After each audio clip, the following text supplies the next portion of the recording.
Welcome back to the Truth with Trinity, and I am your host, Trinity. And if this is your first time tuning into the podcast, I wanted to send out a warm welcome. And without further ado, I'd like to jump right into today's episode, which is The Godfather of Gaslighting. So I wanted to start off by reading the definition of gaslighting.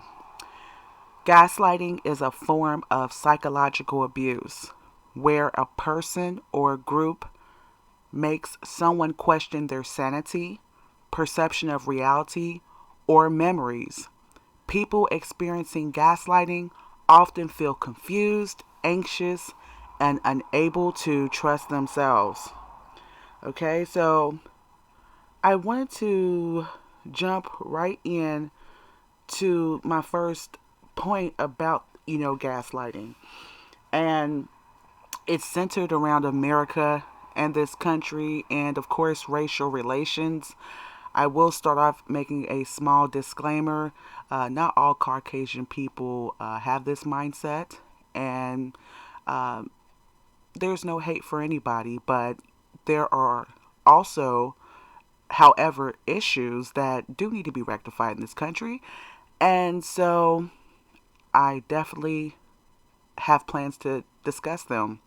So, my first point I'd like to bring up is Americans, Europeans calling other races of people that enter into America immigrants. So, that's usually a person that comes from another country to gain U.S. citizenship to permanently live in America. But when you look at the history of America, there were a whole civilization of people that were already here. We know them as Native Americans. They say the first Europeans landed on American soil approximately the year of 1492. So, the troubling part for me, and I'm sure a lot of other people, is so how come they get called settlers? Okay, so you've heard it in your history books, Thanksgiving, and other times, when they discuss history, they always refer to themselves as settlers. And everyone else that is non Caucasian is considered an immigrant. So that's very troubling, um, you know, for that because, they come from Europe. They don't come from America. So, a lot of times they shout out, go back to Africa, you know, go back to where you come from. They will be very, upset and very violent if you yelled back out, go back to Europe. Okay, because that's where, Caucasians are from, Europe. Um, the second point I'd like to bring up is thievery. A lot of times in the media, and the statistics and all sorts of methods that they like to measure and exploit a lot of people of melanin and color, but we're going to zone in on black people, African Americans. They say that black people have a high rate of crime that includes stealing things, and I like to touch on that because this is where the gaslighting and the projection comes in again because a lot of times, African Americans, they take things out of necessity, food, lacking resources, and sometimes it is gang related, and sometimes it is, due to lack of education.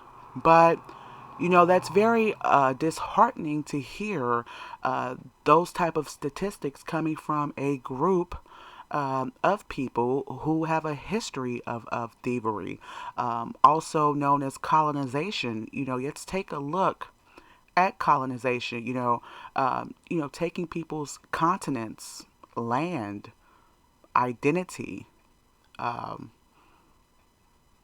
culture, inventions, the natural resources, oil, rubies, diamonds, all over Africa, Arabia, you name it, enforcing people by bloodshed to comply to their God and their ways of living and their language.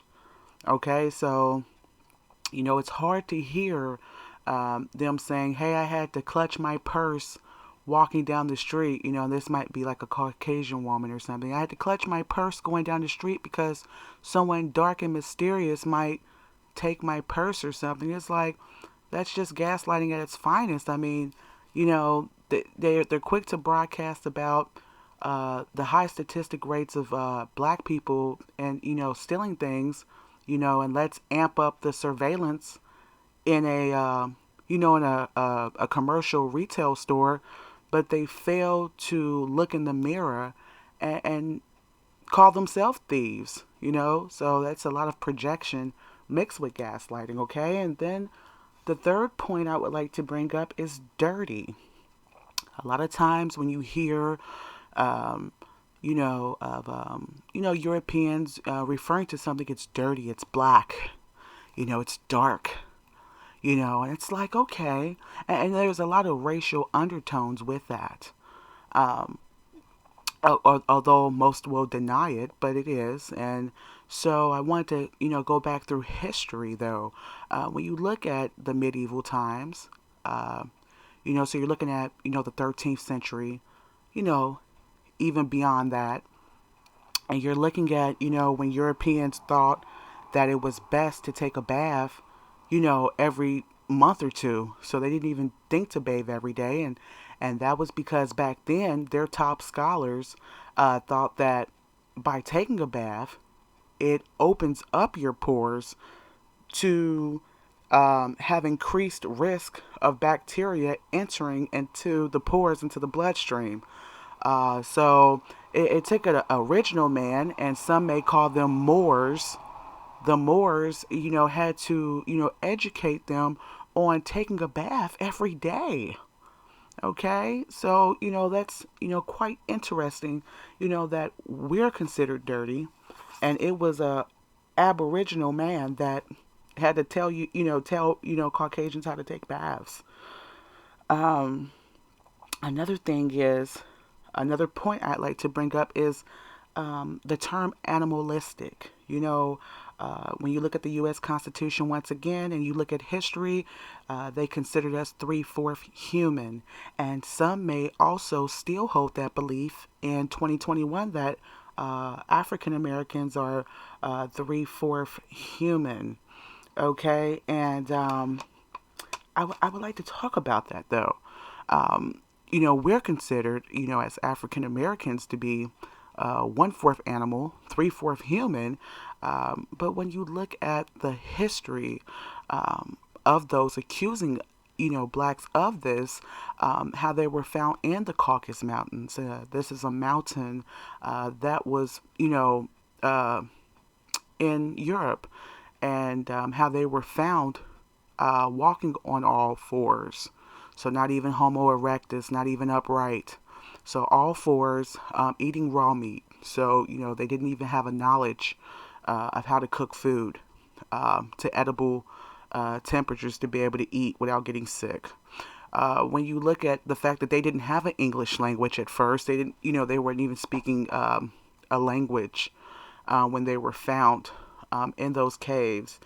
Um, and you talk about black on black crime, when there were no one around, other races, they were killing each other like black people are killing each other now, right? So back then, there was a lot of white on white crime and a lot of animalistic things going on in those caves.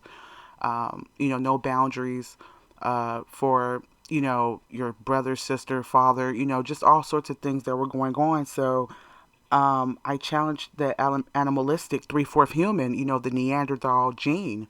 When you look at the Neanderthal gene and how at first, they wasn't even the color of white. They were the color of, an albino, because that's who, albinos are originated, from, Caucasians before they even had the color of white skin.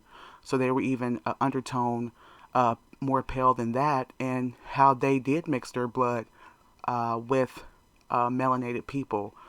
And, that's how they came to be, white. So there's a lot with that. So there's a lot of misconception as far as, who was really animalistic and who really is. I just, like I said, just troubles me.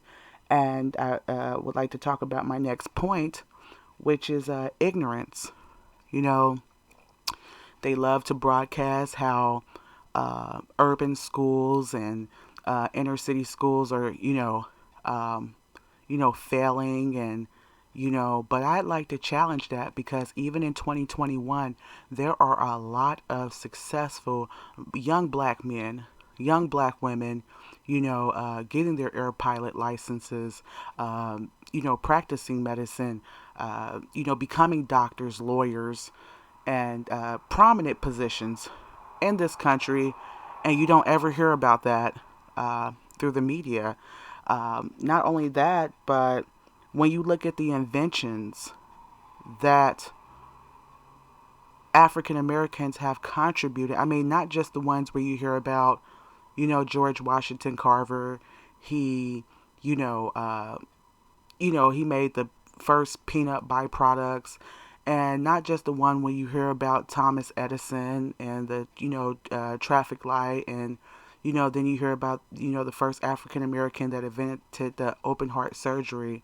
And that's not to take away anything from those great accomplishments, but we're talking about the first black man that, created an airplane, air conditioning, agriculture, uh, the first buildings, masonry, with building things and whatnot, things that you don't hear.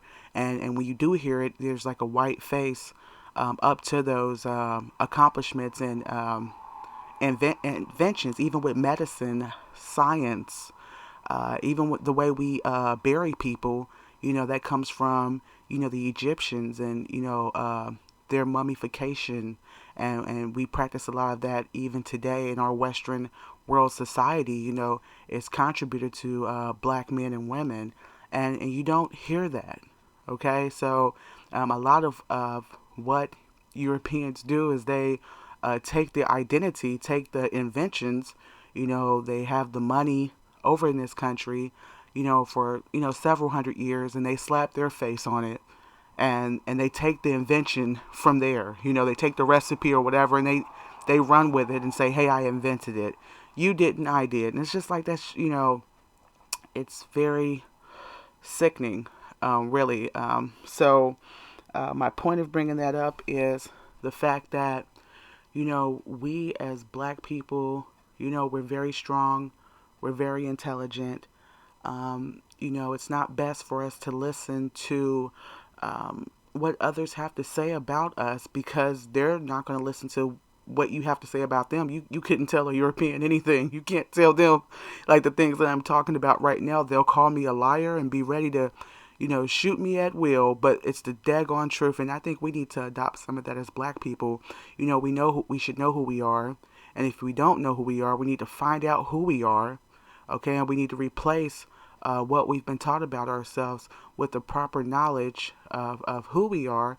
We need to get back in place with God because after all, it was because we disobeyed God and our forefathers did how we ended up in this predicament anyway, which is a whole nother episode. So we need to get back in touch, okay, with who we are, and we need to leave the paganism alone, which is heavily saturated in the Western world society, which is not our original birthright and place of being. So I wanted to send out much love to you all. It's been a pleasure. That pretty much wraps up this segment. If you would like to leave any suggestions, comments, you can at thetruthwithtrinity@gmail.com. You can also listen to the podcast on YouTube under the same name, The Truth with Trinity. It's been a pleasure. Peace and blessings.